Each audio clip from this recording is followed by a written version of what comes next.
So I feel very fortunate to once again team up with the guys over at Banggod to share with you some of their new products. And this product I've actually had my eye on for a good couple of months, and I'm actually quite excited to get using this thing. So without further ado, let's have a look and see what they've sent me. It is the adjustable multi-angle punch. No, it's not a punch. It's a drill press, essentially. But I've been wanting one of these for so long.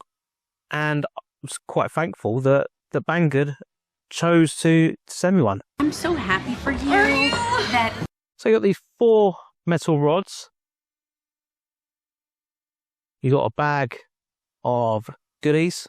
You have these 2 knurled handles, and they just feel really nice. Are you a weirdo? The knurling on them is really well done. There's not much weight to them. It doesn't have to be, as long as they're sturdy, and they definitely are that. We've got 2 aluminium limit sliders. They're really nice. Take this one out. And we have the main jig itself. And the last thing you get in the box, if I can get it out, is a chuck, a drill truck, a drill truck, is a drill truck, a drill truck, a drill chuck. You mean I got it in one take? And it's quite a simple one, but again, it feels really nice quality.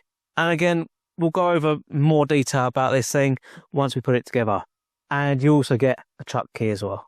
And straight out the box, everything appears to be the same kind of high quality that you can get from all the other tools I've had from Banggod. Everything just feels very nice and well made. It's solid aluminium construction. And yeah, it just feels really nice. So putting it together is really, really simple. This thing was 90% built straight out the box.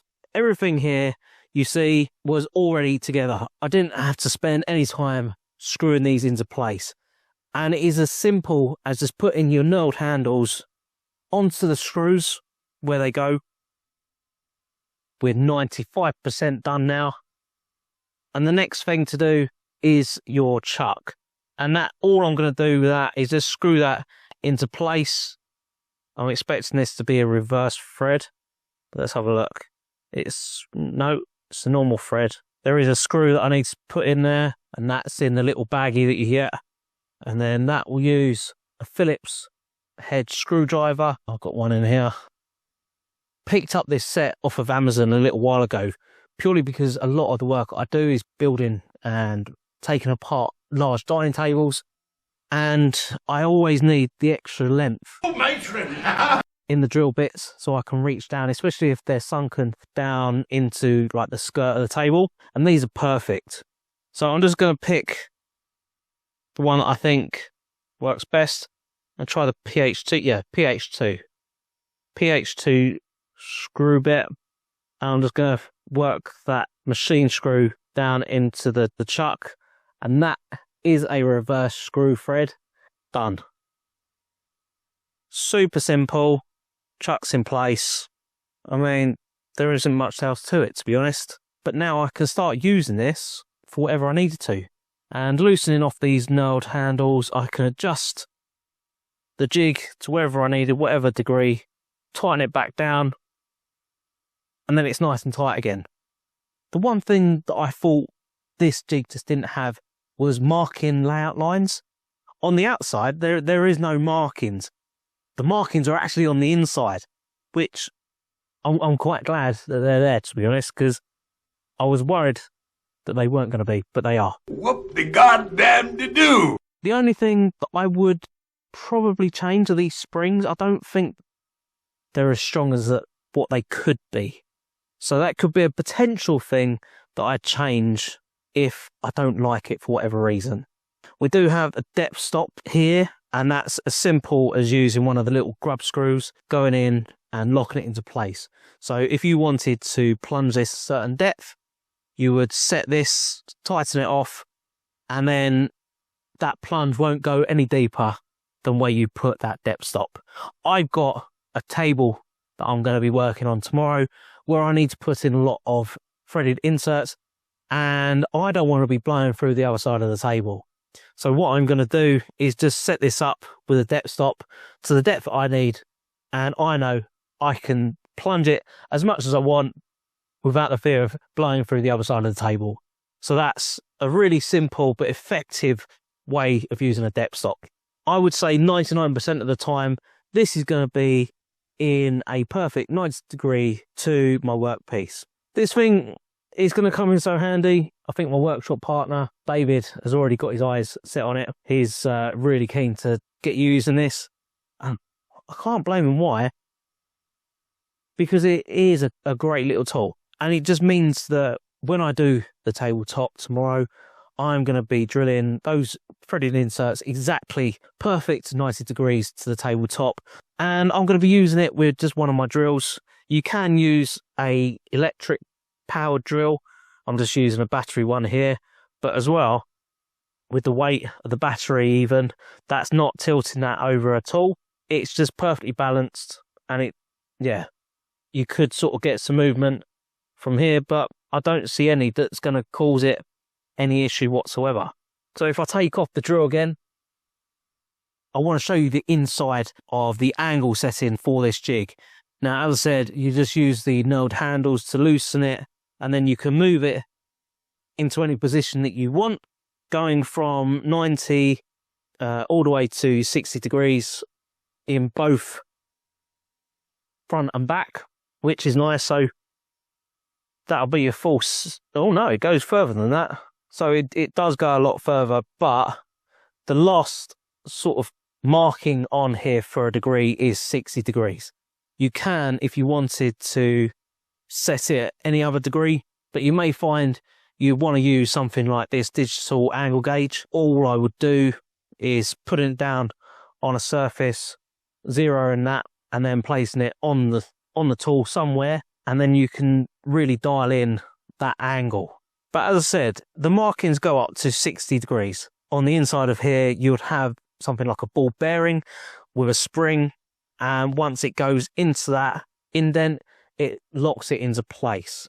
You have, as I said, these a limit slider. Ultimately, what these are, if you wanted to do repeatable cuts or repeatable drilling in a certain length across the board, you would insert your metal dowels into here. One side's got a screw and the other one's not, so screw that into place like so, and then the other one, you can use one of the wrenches just to tighten those down, and then you would just feed these on. Again, these have got finger or thumb screws as well.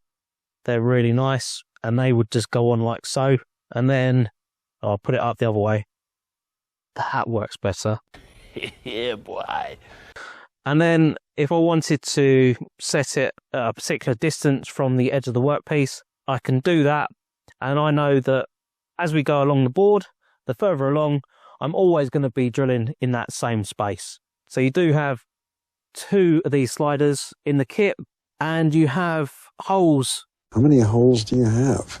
On each of the sides of the jig. Oh no. Shall we try that again? And you have the ability to put these on 2 of the 4 sides of the jig. So you can have one as what we just place, or we could put one here, just very quickly, just to show you. And what that enables us to do is, if we wanted to mark off of 2 sides of our workpiece, we can now do that, and then put another one on, tighten down the thumb screws, and then say we're working on the edge of a workpiece like this, we can just line everything up, drill our holes, and then move on to the next corner. You don't have to use these.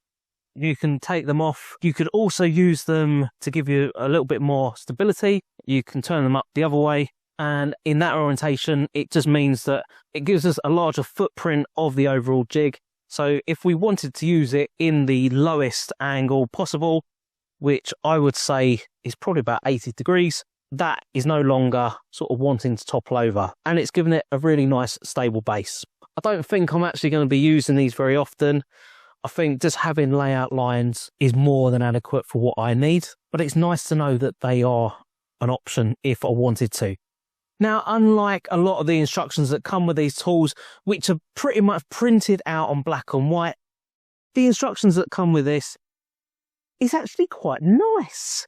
It's all coloured and it's really clear diagrams, and the only thing I can say about it is, why are you wearing a stripy shirt? It is doing my eyes in. Every time I look at this thing, I'm like, it's doing my eyes in. The guy needs to change his top. That's what he needs. He needs to change his top. But other than that, they're nice and clear. The only thing that I didn't really understand what they were for are these two bushing type things. There's not a lot in here that actually tells you what they're for. And what they do is they attach the underside of the faceplate. And these two bushings move independently of the screw. And it enables you to drill the centre of any piece of wood. As long as it can fit between the two bushings, which is approximately 11 centimetres or 110 millimetres, this thing will be able to get in, and then you just tilt it to one side so both the bushings touch either side of the wood, and then you can drill perfectly straight holes. Absolutely bloody genius. Now, the last thing that I'm going to show you, and the one thing that I didn't actually realise this thing had until I just looked down and I run my finger over it thinking, oh, what's that for?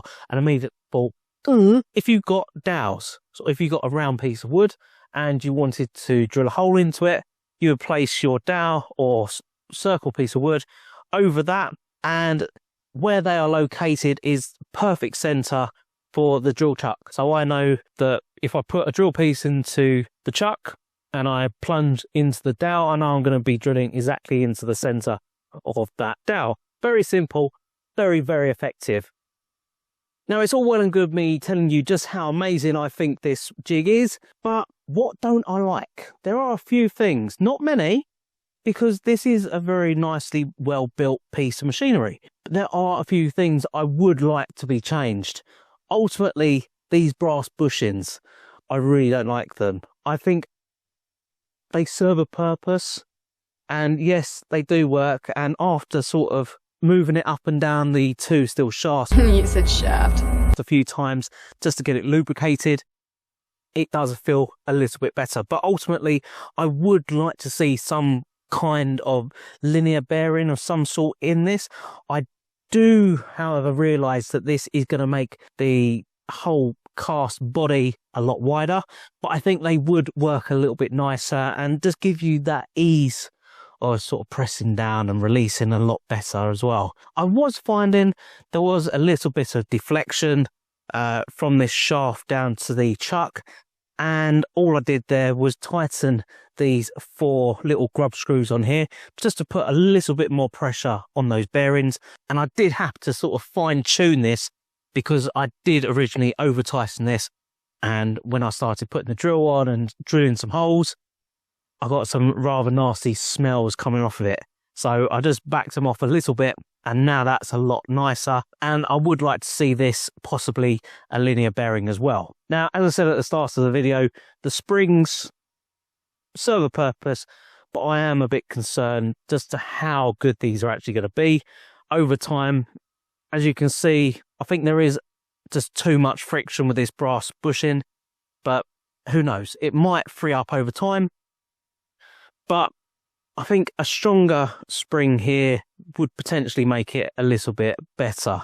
The depth stop, I did think I lost a screw, but after going back through the box, I managed to find it. So that has its own screw now. And again, that's all been knurled to make it really nice and easy to adjust. I don't know if you're aware of this, but I actually really like this tool. I think it's going to come in really useful. If you would like to get your hands on one of these for yourself or any of the other tools that you've seen in this video, I'll leave all the links to them down in the description below. Now, these are affiliate links, so when you do purchase through them, it does help me out a little bit as well. So not only are you going to be getting a great product, you'll also feel amazing inside because you're helping a fat bloke in his workshop carrying on doing something that he really loves. Oh, I'm going to have so much fun using this. And as I said, I've already got some projects lined up for it. And David came in earlier, saw this and asked when he was going to get his hands on it. What am I going to tell him? What am I going to tell him? I don't think I want to be giving this to him. It's too new, it's too shiny, and it's too a bit for me. So, with all that being said, I hope you've enjoyed this one. I'm going to go off and make some sawdust. No, goodbye. See you later.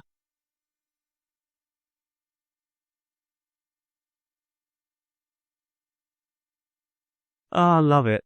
Love it.